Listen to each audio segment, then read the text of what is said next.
Good evening, everyone. Welcome to the broadcast this evening. Good evening, sir. Oh, good evening, Mr. Moderator. How are you this evening, sir? Oh, I'm fine. It is well. It is well.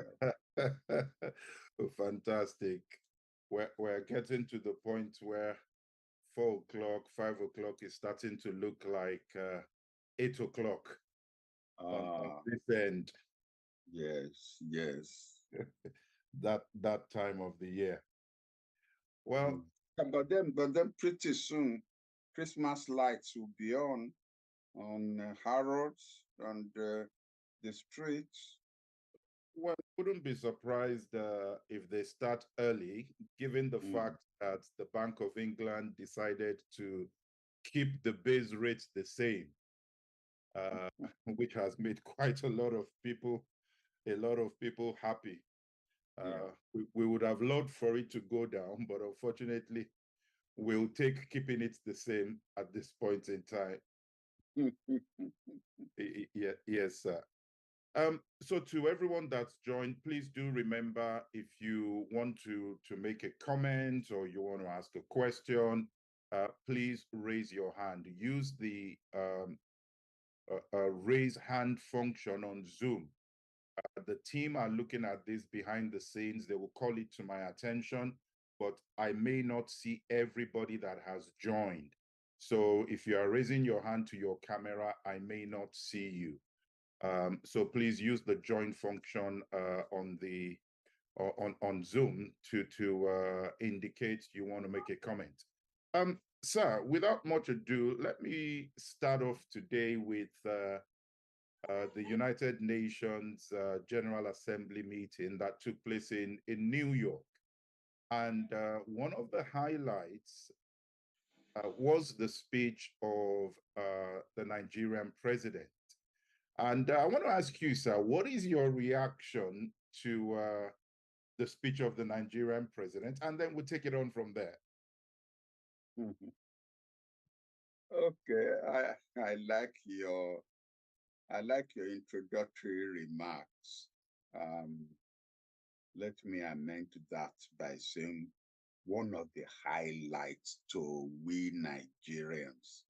I'm sure that people in Outer Mongolia or people in Peru may not regard, the beauty about the United Nations General Assembly is that it provides a uniform platform for any head of state that wants to speak. And so even countries that maybe have only 500,000 people will stay up all night waiting for their own president to have his slot in the sun, so to speak, and watch him speak to the world. There are about 190 countries, members of the UN now. And really the highlights tend to be speeches by the P5 ambassadors or heads of states if they show up. But nevertheless, no heads of state wants to miss that opportunity to address the world. People often raise the question, is it worth it? And the answer I always give them is, if it isn't worth it, why will 190 representatives, out of which there may be just 50 heads of states or more, why would they take all the trouble of showing up to address other representatives from other countries? Surely it is serving a particular purpose. It helps you to highlight issues that are important to you. People have often again raised it with me, but there seems to be a repetitive pattern in those speeches where every head of state tends to touch on every issue. And that is because there's a bargaining process that goes on behind the scene. The representatives of country A will have approached your mission in New York, or please, the issue about X is very important to us. And you see, we want you to mention it in your speech so that at least our citizens will know that that issue is also important to the rest of the world. And then the bargaining process starts where you will say, oh, okay, we'll insert a paragraph in our speech, but there is this other matter that is important to us. Could you please put that in your president's speech in exchange? And given the fact that everybody goes around everybody's mission, that's why you tend to see issues being repeated in every head of state speech. And that shows that the permanent representative has done his good job about lobbying the other people. And you could always then go back to your country and say, you see, they mentioned the issue of Western Sahara, or they mentioned the issue of flooding, issues that are important to us. You see how many heads of states mentioned that in their speech. And that's why, there is this, what appears to be the repetitive pattern. Now, having said that, President Tinubu's speech, well, I should say surprisingly, is the only speech I can remember him making that has not been criticized by anybody in the country, even his opponents, who normally you could count upon to criticize either his emphasis or whatever. Everyone had paid glowing tribute to not only the contents of the speech, but the style of the delivery as well. He stood up to say he was speaking as president of Nigeria, speaking as chairman of ECOWAS, where those two cannot be challenged, at least not now. And then he said as leader of Africa. Now, that could be challenged by one or two countries. People could say, oh, but African Union, African Commission has a president that has just occupied the seat at the G20. Surely that's the president of Africa. Or the South African president, his own aides, may say, oh, well, don't mind Nigeria, they're just playing to the gallery. But he claims that he was wearing those three hats. And from that perspective, he laid out the parameters of what Nigeria expects of the world. And if you look at the content, he, in a way, he told the world that Africa expects. He didn't use the term reparation. I believe he used the word compensation.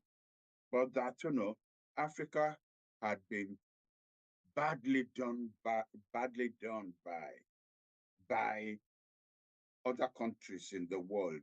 And he was referring to the developed countries.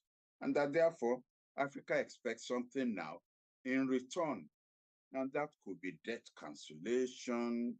It could be in terms of, investment, as of right, bringing in investment into productive areas in Africa to compensate for the past, that Africa expects foreign companies to stop the looting of African resources. Anybody who's ever listened to Professor Sachs of Columbia University, now who's seen the video that goes around from time to time of the digging of mines in all over Africa. There's no specific African country now that seems to be exploded, whether it's the Democratic Republic of the Congo, or whether it's even Nigeria itself, where our states are being left almost with pockets of empty holes where solid minerals have been dug up. That Africa expects that to stop. He talked about Africa expecting that the rest of the world will support the fight against coups, the struggle for good governance. So all the issues that are dear to the hearts of Africans, he articulated. And I think he earned the leadership, the title of the leadership of Africa that, he claimed. And it was very well delivered. So to me, he's justified his trip. And the fact that they managed to get a slot, even though it was rather late, on the first day, because heads of states like to speak on the first day before the fatigue of listening to speech sets in. I mean, you've got to pity those permanent representatives, when you know that 190-something speakers are going to speak, and the palm reps don't sit through all those speeches. Again, that's why you tend to have more foreign service officers being posted to New York during the session, more than are usually there, because your seat must be occupied, even if it's by only one officer. And when you imagine that there are going to be about 190-something odd speeches, you can now know why countries tend to send officers to the mission to boost up the number that are usually in the mission. So I think that's why the speech has been welcomed. But wherever I have an opportunity to discuss the speech, I always say, well, we're applauding now, but don't forget that leadership has consequences. You've got to fund leadership. It means you've got to get involved in issues that are of importance to Africa. They may not be important to you directly, but once they're important to Africa, then you've got to get involved. And so when the time comes to pay for that involvement, I hope Nigeria are now not going to start grumbling that we haven't finished sorting out the problem of Nigeria. Why are we now getting involved in, say, another matter? For example, as an illustration, and this is something that I'm just putting forward. I didn't say that it is in the speech, and I haven't had anybody from the presidency or the ministry talking about this. But I believe that given the fact that we have articulated our foreign policy in such a way to include the diaspora, and this is not something, this is not something new. From even before independence, we've always talked about us in the voice of the Black race. So to that extent, Haiti has been going through hell. And I think the world stands condemned that it hasn't been able to do anything about the almost disintegration of the Republic of Haiti. And I then call out for admiration the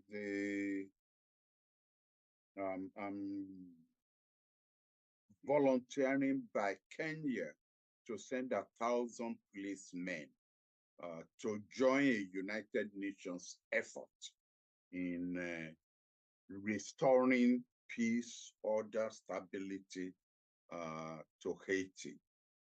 And I therefore endorse President Biden's call on the United Nations to take a stand to ensure that international presence is established in Haiti.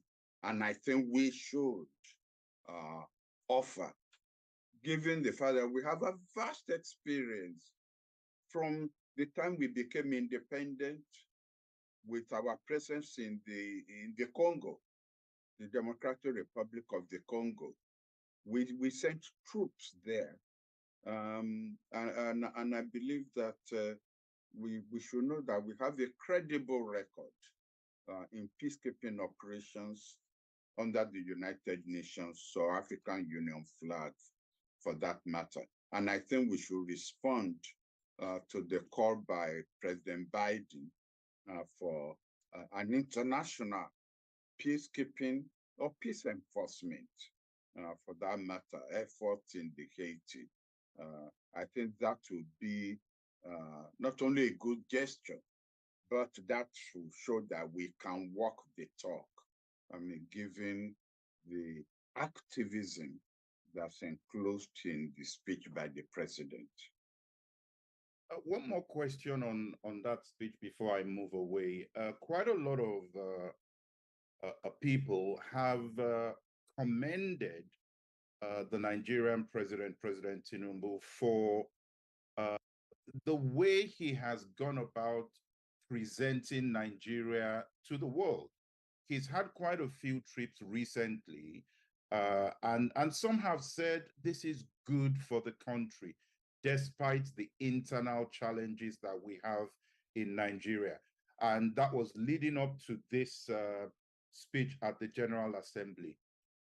Is Nigeria moving in the right direction with regards to her foreign policy objectives, at least what we can infer from what we're seeing? I will say so. Let me quote 2-3 sentences from the speech, which directly addresses the issue you've raised or the question you have raised. He said, the question is not whether Nigeria is open for business. The question is how much of the world is truly open to doing business with Nigeria and Africa in an equal, mutually beneficial manner. We welcome partnership with those who do not find seeing Nigeria and Africa assume larger roles in the global community. Now, those are two legs. There are several legs, but those are two legs of the parameters which he has drawn up.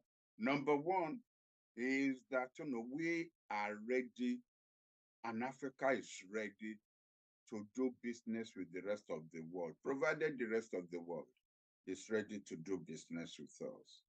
Number two is that we're ready to do business with those who do not oppose our assuming a larger role in the world community. In other words, I mean, if you ask me to put content into that, I will say those who don't mind us, becoming a member of the G20, those who do not mind us, fighting for a permanent role in the Security Council of the United Nations. I hope I'm not reading more into the speech than is there, or that I'm seeing in that speech things that are dear to my own heart. I doff my hat to whoever wrote that speech. I could have written that speech myself to reflect, what I believe Nigeria should be doing. So to that extent, yeah, the Nigerian interests are articulated in that speech.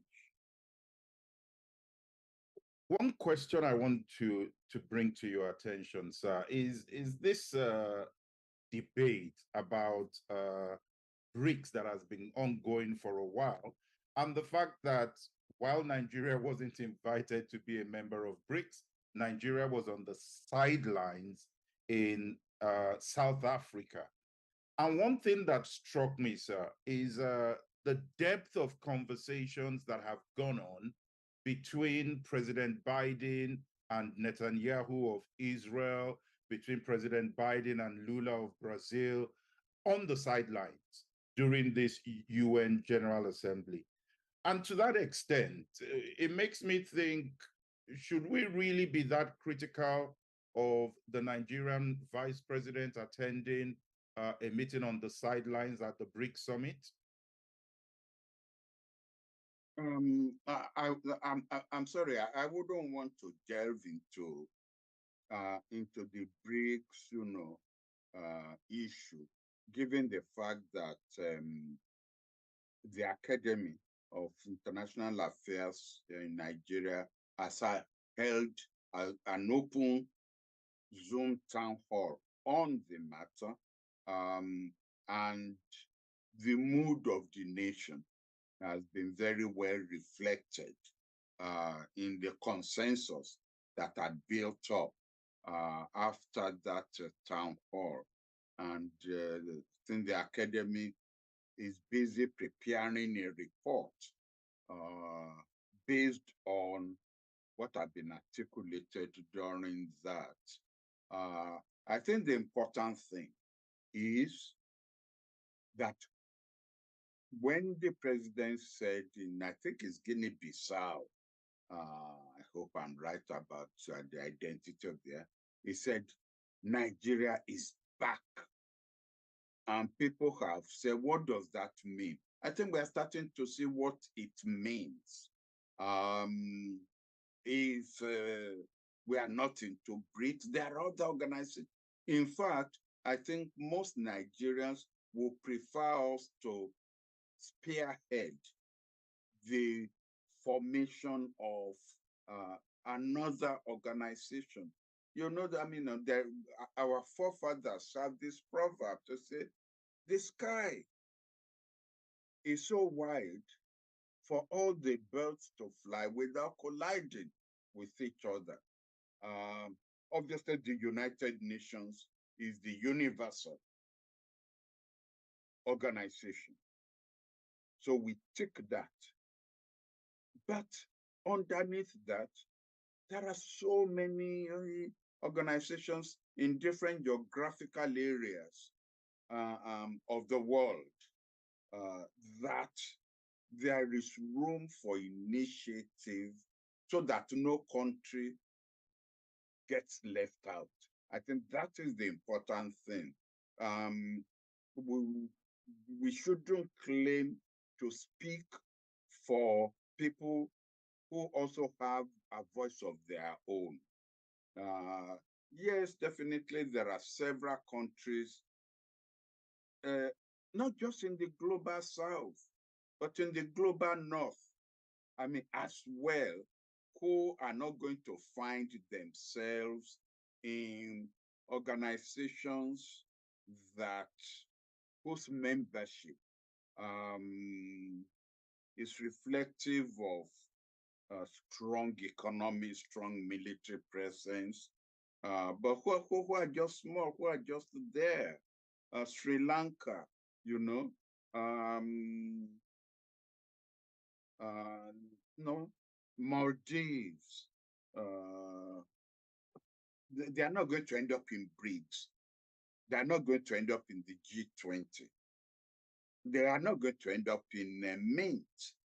Uh, and yet, but there are several other organizations who demand and who justify beauty for that matter, demand an international presence, and who are not, as of now, in BRICS, in G20, in the ASEAN. I think the Chinese are going to start hosting an ASEAN conference. The Russians have just finished having a conference of the what I call the TANs, Kyrgyzstan, Afghanistan, and all kind of TANs. Pakistan is there because of its competition with India. It's probably not going to end up in BRICS, but surely it's a nuclear power. Is therefore it's not going to be satisfied with being kicked aside. It will have to find a home in some organization, and therefore it challenges, I think, the brains in foreign ministries to come up with initiatives that will address, the exclusion or inclusion of these several countries. So I think that we can justifiably claim that most Nigerians are happy when their country is playing an activist role, and they are unhappy when they think that either through omission or act of commission is being sidelined.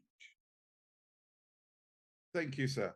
Let me go to Mali, Niger, and Burkina Faso because, Again, sir? I said again. Yes, because quite concerning, I would say, to an extent. Those three countries have signed a pact and an alliance of the Sahel states, they call it, where they've said an attack on anyone is an attack on all three. And now they've formalized that arrangement. And how worried should we be? That was one of the strap lines we knew of NATO, and these three countries are coming up and they're following the same sort of approach. How concerned should we be, given the three countries are also governed by military leaders? This is an issue that I would really like to invite um, the participation of members on this platform, simply because it's a development that hasn't bothered me, because they have similar problems with the Tuaregs, with the jihadists, with various domestic antagonistic groups, but put together, I don't think that a totality of their military efforts can successfully address the security and strategic challenges posed to the three of them by the forces that they face. I would have thought that for all their feelings about ECOWAS, that ECOWAS still is a credible organization that can provide them with more security assurances than just the three of them.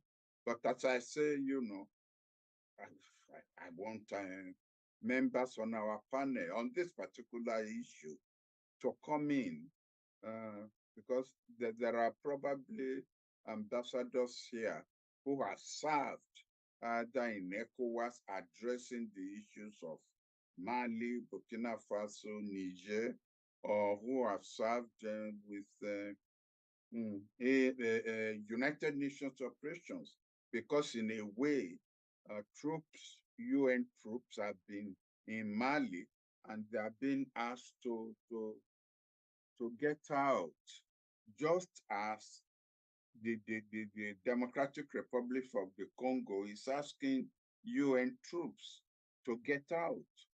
I think those are, bad decisions, because no matter the inability, because of the concept of peacekeeping, inability of the international troops to totally rid those countries of their security challenges, they still provide a buffer between rebels challenging the authority of the central government and taking out the UN troops, to me, leave a vacuum which are going to be filled, to be challenged by security forces that are hostile to the central government. But as I say, I like our members, to pitch in here. All right. If you want to raise your hand, Ambassador Igali, I don't know if you want to speak. I saw your video just come on. But you should be able to unmute yourself, sir.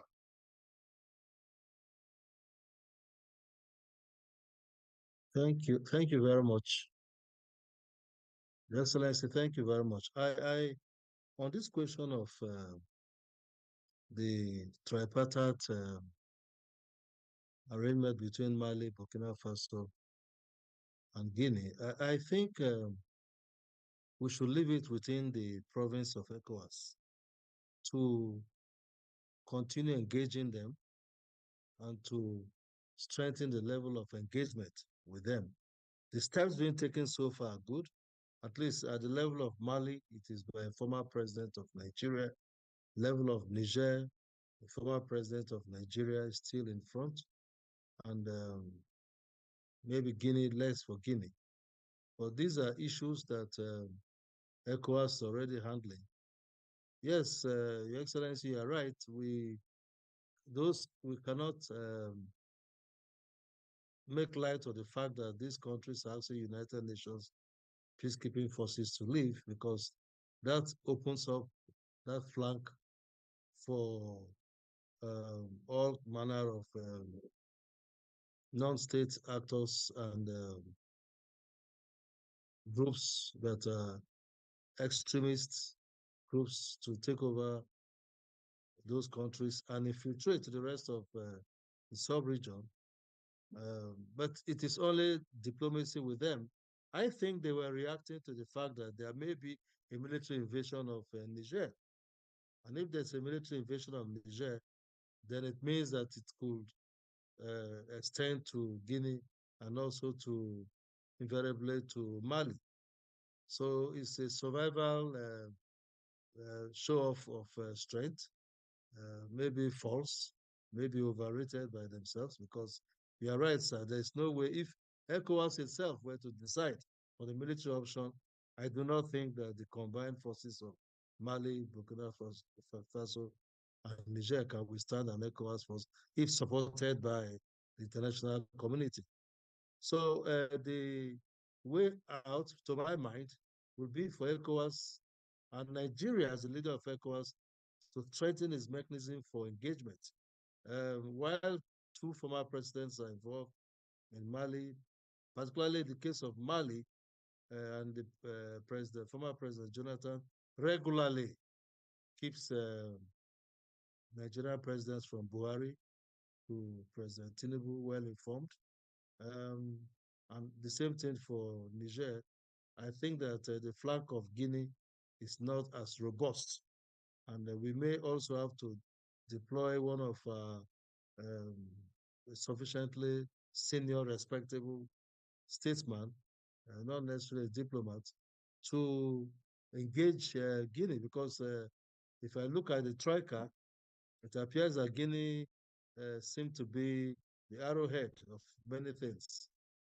So it's just for us to strengthen diplomacy and also get the international community to back what we are doing at the bilateral level. Unfortunately, we are also heading ECOWAS. So that may be the way out. But asking United Nations peacekeeping forces to leave, and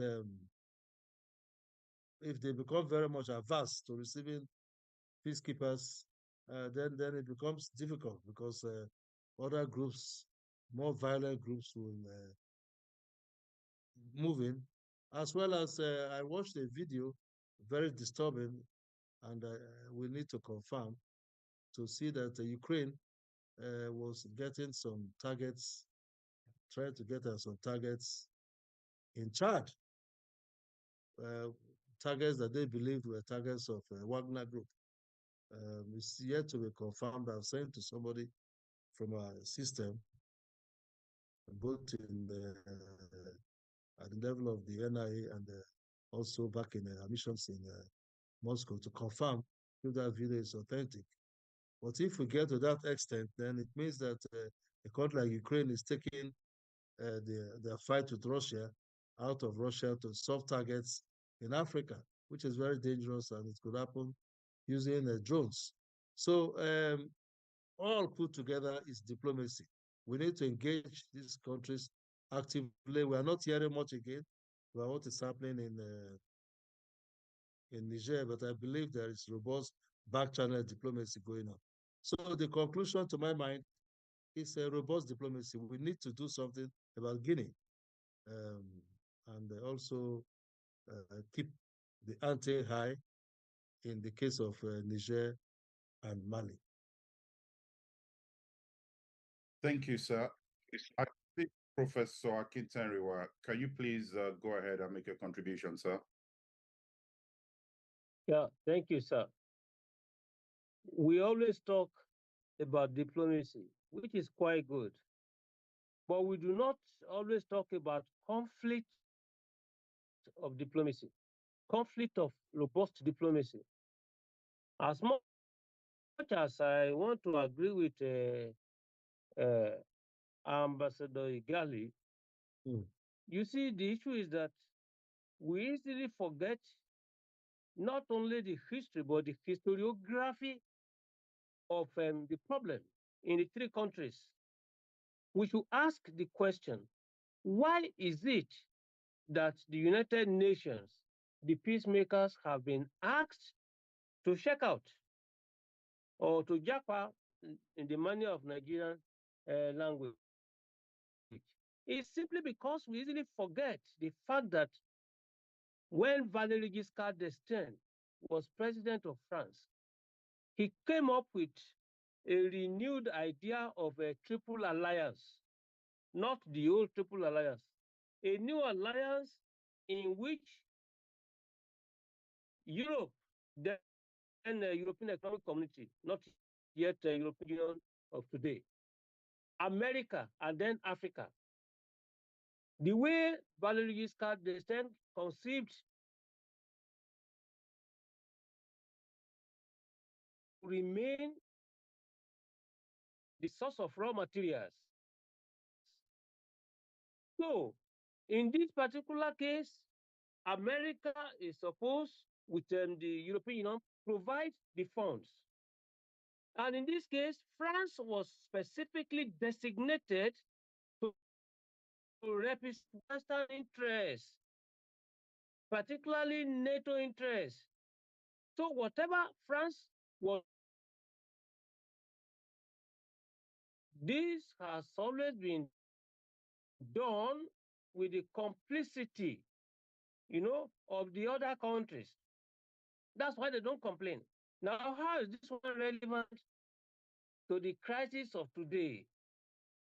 The three countries, the trio, now are saying they are fed up with this type of arrangement. And that is why they enjoy popular support. So when we are now talking about how robust diplomacy can work, I feel at home with that idea, especially theoretically. But when the diplomacy of the gun and diplomacy of negotiation are in conflict, what we do? This is what we should address. Because as it is, the European Union, they have one secret police force, I think it's Geron 4. Now they are operating in the Sahel, they are in all these Francophone West African countries, and many non-Francophone countries. Records have shown that they are both in the Lusophone and Anglophone countries. What do? They take instructions, all right, from far away Belgium, France, and they are operating. They are quite different from the well-known organizations. You can verify.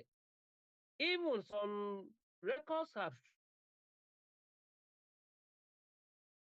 shown that France might be paying because they are not able to go to, forward with ECOWAS. But it has been difficult for them. But discussions are always there.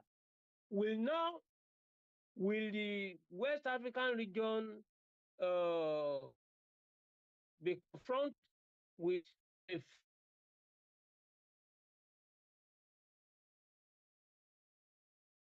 foreign invasion? It is rigged, but it cannot be ruled out. Negotiate.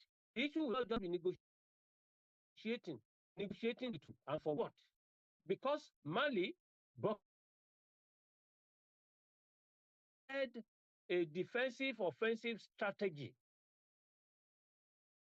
That is what they have. Is to say, well, we never can take anybody for granted. So let us prepare for an eventual strike. So when diplomacy fails, what happens? That's the defensive part. Now the offensive part, they have not given much information, but then they are strategizing. And the record has also shown that the United States is in conflict with France on matter. So I think that we should push our discussion on this matter so that we do not just be saying war invasion is not likely. It is most likely. But what happens if it happens? Thank you, sir. Thank you very much for that contribution, sir. Let me move quickly to Rwanda. And sir, this question takes me back to a point that we have raised time and again on this program, and that is where you draw the line between development and democracy. And it's the fact that current President Kagame has announced that he's going to be standing for election again for another term, yet another term. And it appears he's going down the same route as a lot of African leaders who get there and never want to leave power to someone else. How would you react to that news, sir? What's your take on it? Well, the same way I will react to military coups. This is again an example of a civilian coup against constitutionalism, because he's changed the constitution to allow him to run for a fourth time. And his justification is that if his people want him to continue, he will continue. And he doesn't really care for the fine tenets of competitive democracy. It's a pity. We saw what he did when the coup in Gabon happened. Within 24 hours, he changed the top echelon of his security forces and retired several of his senior generals. I mean, if he's that confident of himself, why retire the generals? They were starting to pose as a source of alternative authority to him. I think it is a pity. It's not an example of good governance that you will be running for a fourth time. And as you said in your intro, it belongs in the club of African presidents who look like they want to stay there forever and die in office. And that is a pity. If the Rwandan army comes to the conclusion that they owe it as a duty to the Rwandan people to remove him from office, well, it should then be cited as another example of instability and as a challenge to constitutionalism. But what he is trying to do is a challenge to constitutionalism itself. And I think it's a pity for Africa. If the coup happens, it's going to be a challenge to the African Union. But then what can the African Union do except to probably lament and condemn the coup? But I suppose it's all right for me to sit here and say, well, the AU should condemn this civilian coup. But then, dogs don't bite each other, do they? And heads of states, no matter how they get into office, they simply have this mutual respect for each other, which entails refraining from criticism unless it is some outrageous behavior that goes beyond the pale. But at least we can always say this is not right. And what the Rwandan government, what the Rwandan president just announced is not right. What is not right is not right, even though there's the justification that it engenders development, but it's not right. Instability, it breeds instability. And there's no way instability on the long run could be compatible with development. I mean, if I'm an investor, this is the time I will be thinking twice about taking my money into Rwanda. Thank you, sir. I see two hands raised. I will come to you in the order they were raised. Dr. Dr. Thomas, and I can see Ambassador Olusegun Akinsanya. I hope I got the title right. Dr. Dr. Thomas first, and then Ambassador Olusegun Akinsanya, if I got that right. But before I do that, you did.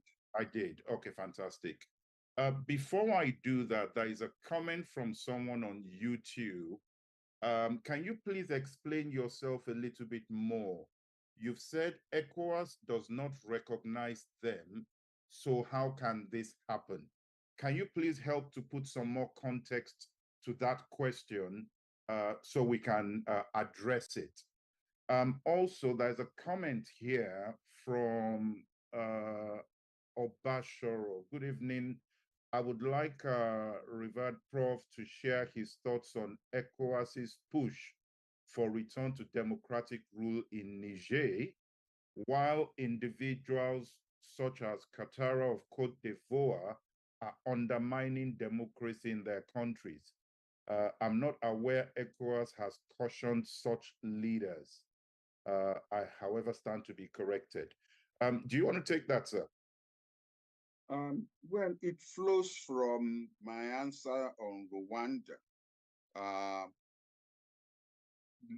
Leaders are not going to criticize Ouattara in Cote d'Ivoire because it's a sitting president, even though they know also that what he had done in running this last time was against the Constitution. He also has this fear of being overthrown by his army. That's why he's been so critical of the coup in. You will notice that he was firmly of the view and pushing rather hard for ECOWAS boots on the ground in Niger. I think he was, sending, a message to his own troops not to try anything. But you encourage your troops to think, to even think of doing things when you yourself, through your behavior, is disrespectful of the Constitution. So we've dealt with this issue several times, and they said that there is again, as non-government people, when we're outside, it's so easy to say, come on, why can't you do this? Why can't you do that? But people who have to take decisions, people who have to advise government, there are several factors you need to take into consideration. Pushbacks from within your own country of any policy that you want to embark upon,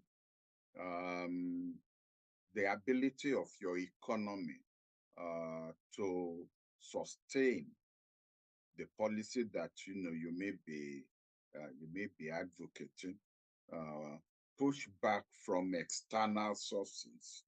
These are all the things that they have to take into consideration, and also, of course, we as analysts have to take into consideration, but they have more access, or they have access to more information than we do.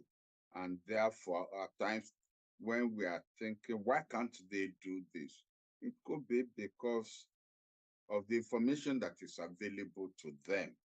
That doesn't stop us from trying to think rationally, but always leave that room open, that they know, let there be a presumption that they know what they are doing, rather than what tends to be the attitude of critics, which is government doesn't know what it's doing.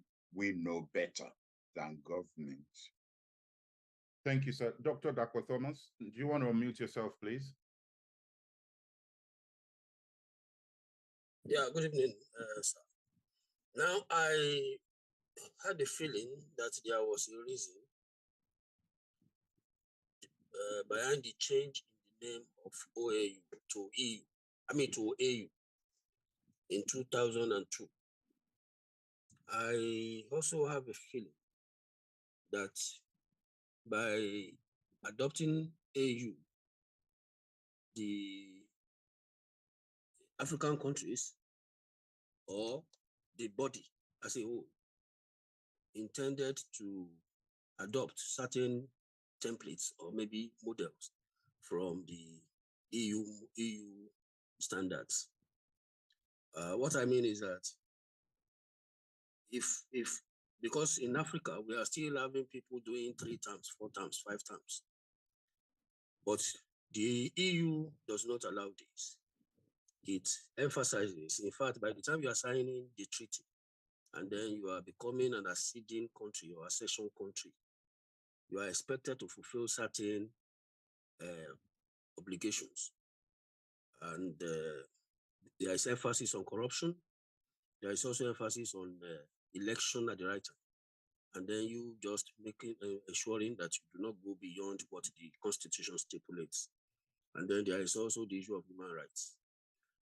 What is very baffling is that the EU, despite the war going on in Ukraine, is still expecting Ukraine to work on corruption. And that is why we keep hearing Zelensky changing personnel, military personnel on corruption, those who have been charged with corruption tendencies or the corruption charges, those who have been guilty of corrupt practices. And then, despite the fact that the war is still ongoing, the EU is still insisting that the election must take place, I think, next year, even though the Ukrainian authority or leadership, political leadership, is still contemplating a postponement. And then the human rights, they still expect them during the war to uphold the human rights tenets and everything. So, I mean, these are good standards. So I wonder what is happening to AU. Because if you are saying AU and then you model it after EU, and then you are just bringing also all manner of countries into the organization without asking them, without enforcing all these standards. I mean, that's what you get. People plan against you, people do all sorts of things, they disregard you, they violate your principles, they do all sorts of things because you make it so cheap, so easy for them to become members of the organization. So the OAU, I've not seen any difference because the AU is still behaving like as if it's OAU. And if you really want to do all these things, these are things that you must do, because if there is no penalty or whatsoever against some of these sit-tight leaders, then they will continue. I mean, I was of the opinion that all these new ones, or Kagame and Co. and others, should have learned 1 or 2 lessons from some of these, from what had happened to those who did this in the past. But nothing has changed. Corruption is still rampant everywhere in Africa. Elections are being manipulated. Nobody supervises anything. What is the role of the AU, even in the supervision of elections? When nations are conducting their elections, when African countries are conducting their elections, are they effective? How effective are the personnel and the leadership of the AU? That is why we have all this titism. That's why we have it. Because there is nobody checking the practices, checking these practices, checking the standards, checking anything. There is no standard or whatsoever in Africa. And it's so sad that this is ongoing. That's my position. That's my position is that the AU needs a kind of remodeling, a kind of review of his operations and objectives. Otherwise, we will continue to have all these discussions for as long as God knows when. Thank you. Thank you very much, sir. Ambassador Akinsanya, do you want to go next, sir? Well, thank you very much, Prof. Thanks for your insights that most of us always find very illuminating, and we thank you, very educative. If there is anything that the speech of our president didn't touch, I believe, from my perspectives, is this issue of seat-titism.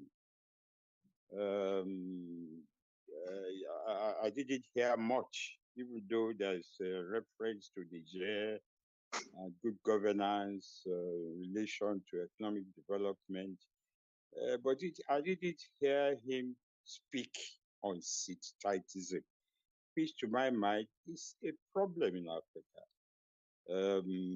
Just before Sassou Nguesso went to the UN, we heard of some possible status, which was denied, and also the Mbasogo, Nguema, even Museveni.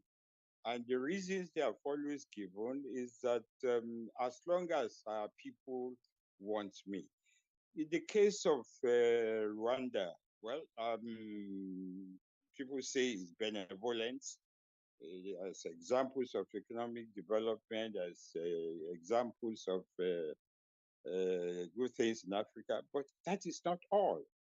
You know, there's need for me. I don't know whether Prof agrees with it. There's need for a sort of introspection. There's need to be an inclusive meeting of the AU that will involve think tanks, and to make it inclusive so that there will be new thinking about the governance in Africa. For me, the winner takes all is not working in Africa. The winner takes all is not working in Africa. And probably there's need for a sort of introspection that will allow for a sort of democracy that fits into our culture. Well, I've always postulated this, and this arises from my discussions. People say that neo-colonial liberal democracy is not working in Africa. Perhaps there need to be a change of what some people have called trado democracy. Trado democracy is sort of democracy that fits into our culture. And those who agree on this say that classical democracy for the Greek is for a certain number of people, a certain number of population, 500. You know, the Whitehall or the Washington democracy, which has some universal applications of human rights, elections, and all that. But in Africa, pre-colonial, there are certain systems.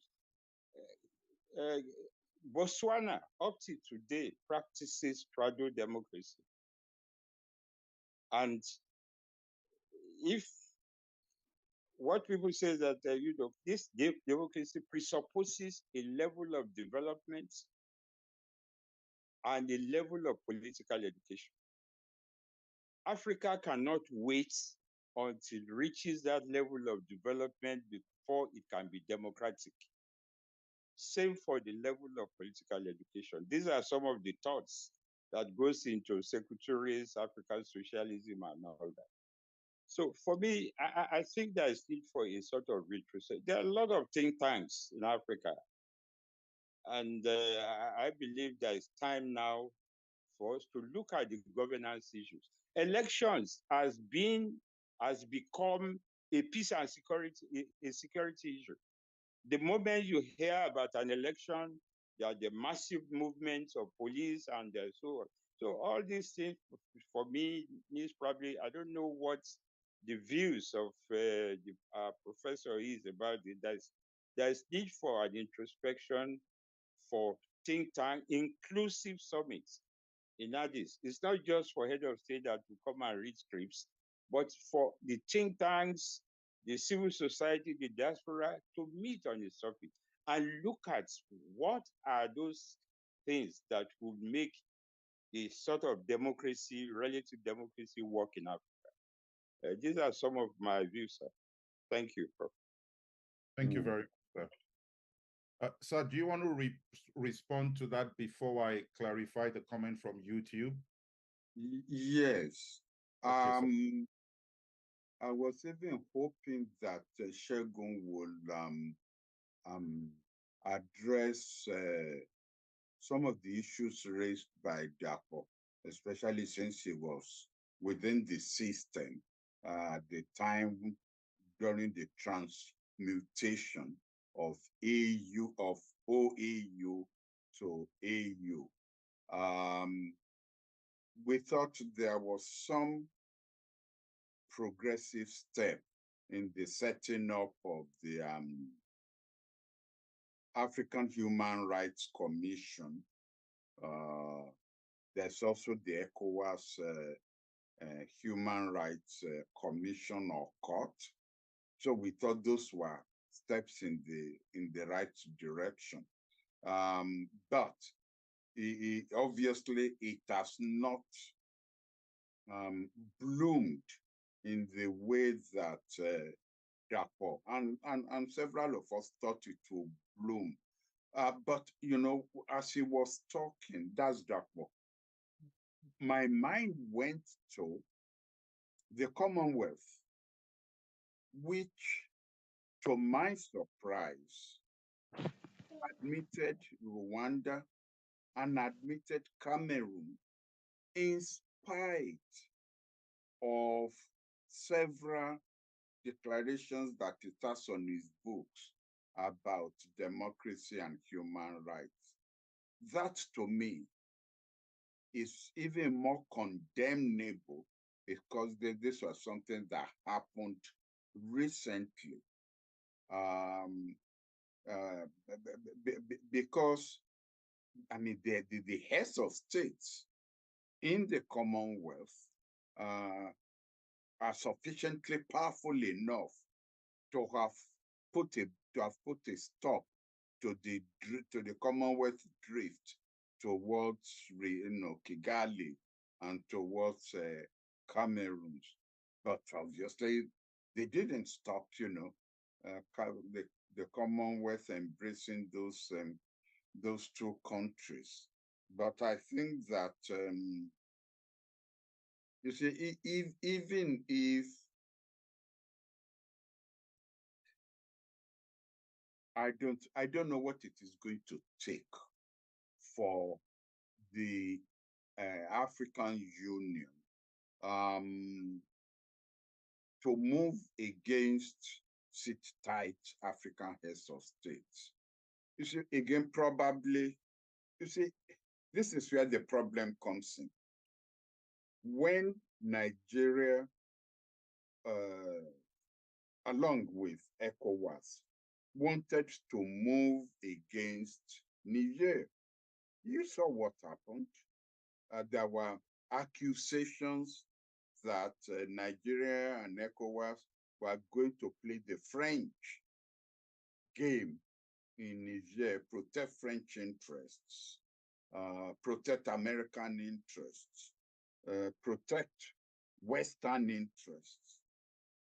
And I think on this program, I thought to explain that, yes, the French and the Americans have interests in Niger, which they want to protect. But that ECOWAS as well has interest in Niger because it does not want to encourage coups.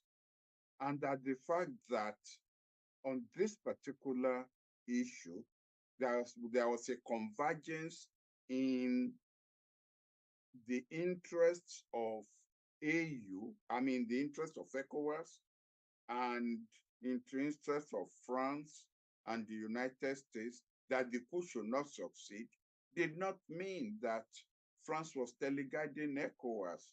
I'm not really sure how much how much agreement I had on that issue. So this is part of where the problem is going to come, that when you get the African Union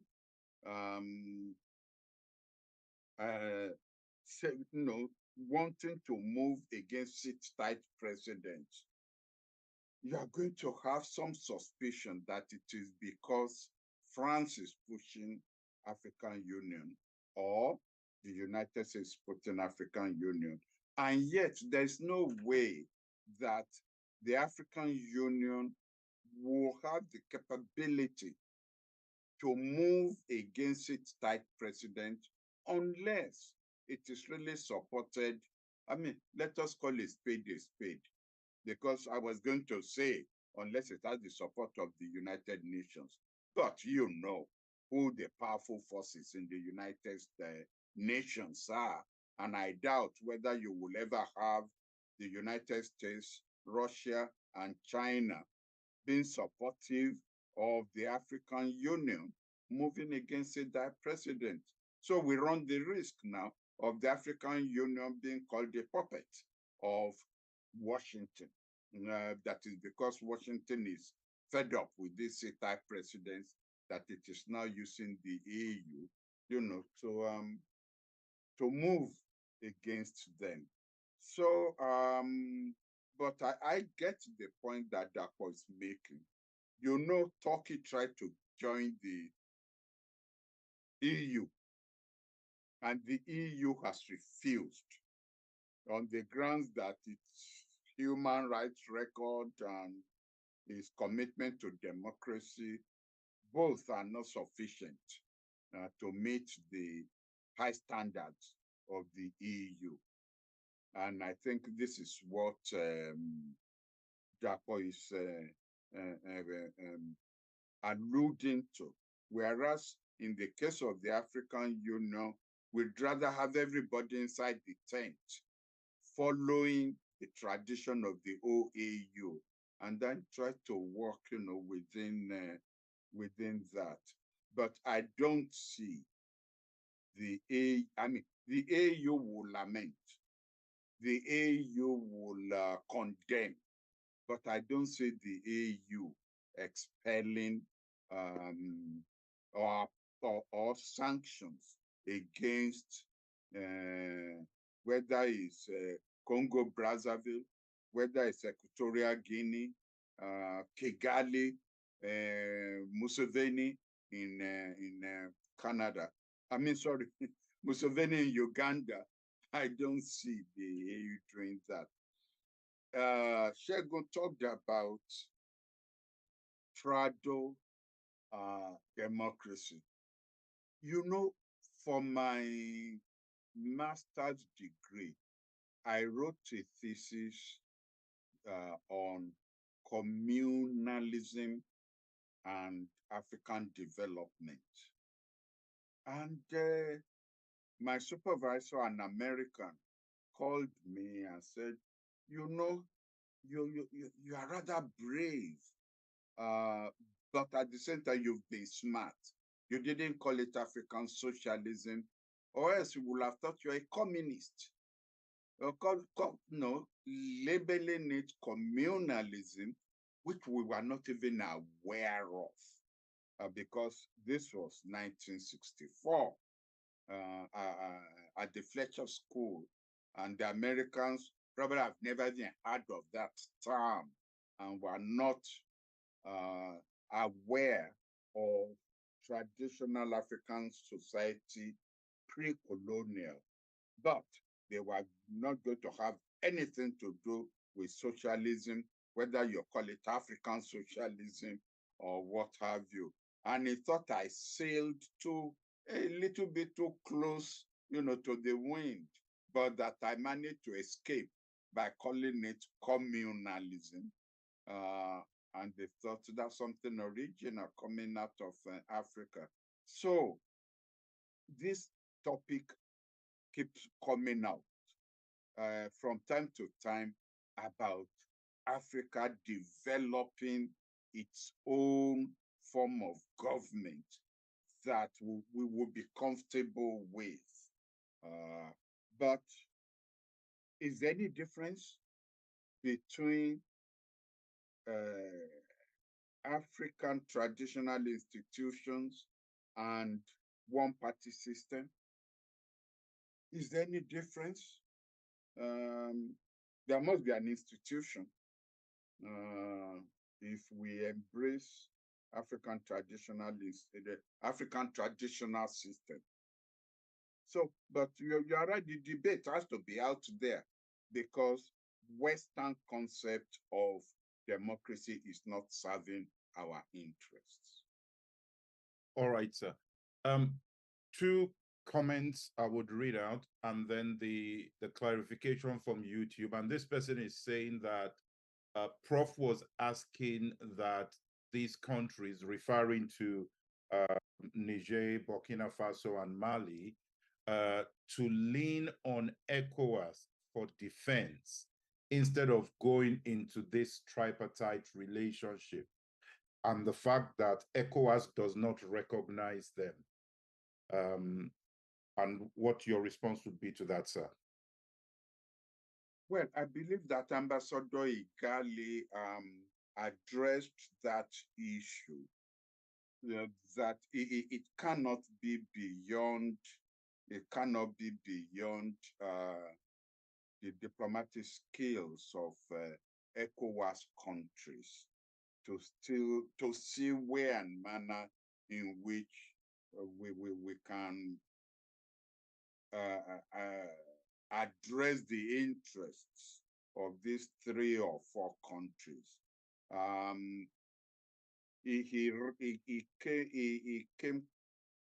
He came quite short of espousing, I believe, what he has in mind. And if I can steal his thunder,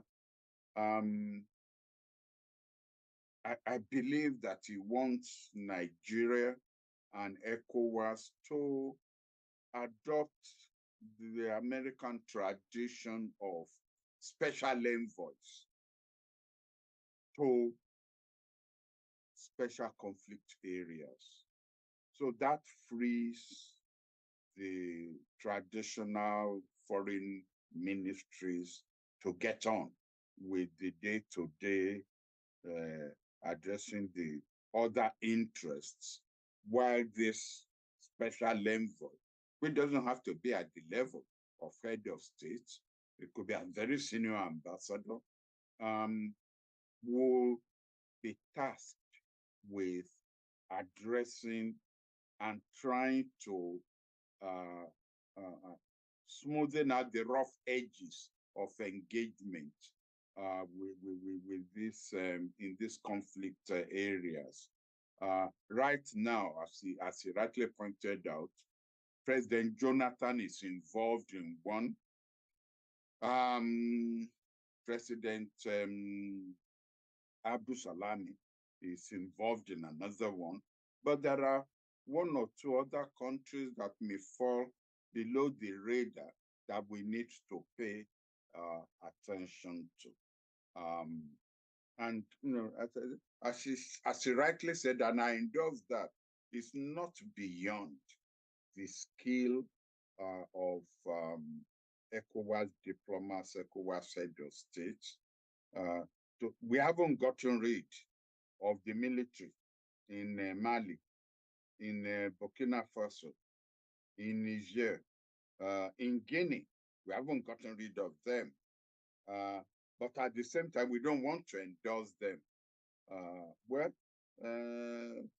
The merger of Shegun's advice about think tanks getting involved, and the Ambassador Igali's special representative, of course, the chairman of ECOWAS, becoming engaged in these areas, could probably pull the hot nuts out of the fire.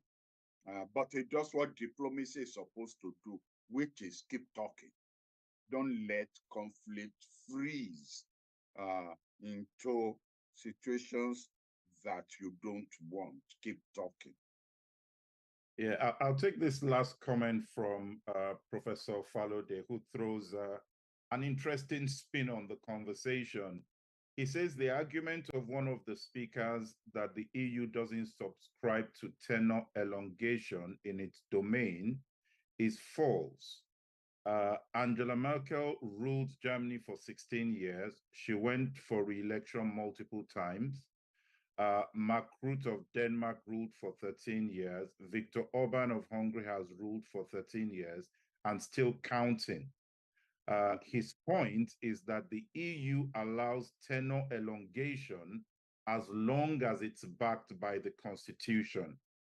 Hence the desire of most presidents in Africa to tweak their constitution to allow this.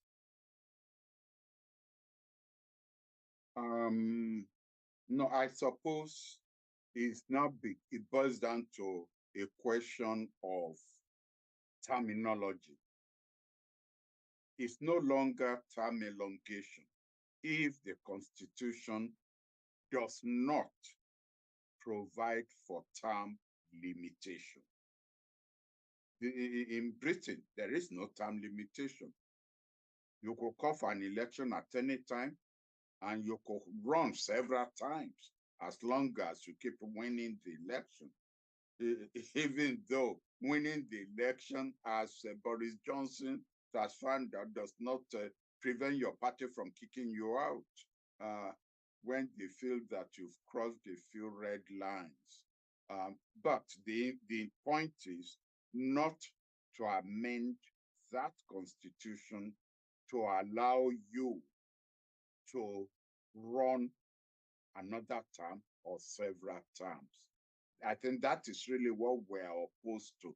In Africa, we have embraced the concept of term limitation. You run for 2 terms, and that is it. Even if the constitution is going to be changed, you should not be a beneficiary of that change.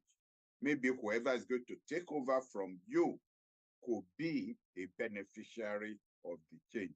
But when you are sitting there and you are facing an election and you amend the constitution to allow you to run when you're actually supposed to be on your way out, that is what we call term elongation. And that is what, that's the point about the EU not endorsing that. But should we take the position? Should the EU take the position that term limitation is no longer available? You could run as many times as you want. Then that becomes legal. And nobody could argue is the constitutionality of the steps that you are taking that I think we are addressing. Thank you, sir. And I will round up with this one. This is from Ambassador Igali, and he's, I think it's an ask here. Somewhere along the line, I think it would be of interest to discuss EU President's annual policy speech of September 13, that, and quote, "We must come together with the same sense of purpose in relation to Africa as we did on Ukraine. Should Africa wait until we begin to engage, until they begin to engage us, or should we take proactive steps to respond to this very emphatic policy statement?" Do we start next week with that, sir, given we've run out of time? I think so. I think so.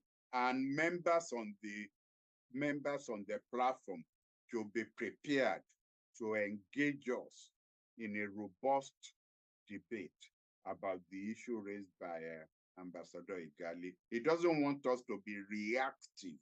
He wants us, to identify African interests that when we get to that table, we can put on the table to confront whatever is coming from Europe. I think next week we should do that. All right. Thank you very much, everyone. I've gone over time again. Apologies for that. Your questions were really good. All right. Good night, everyone. Thank you. Same time next week. We'll be back here. Good night, sir. Good night.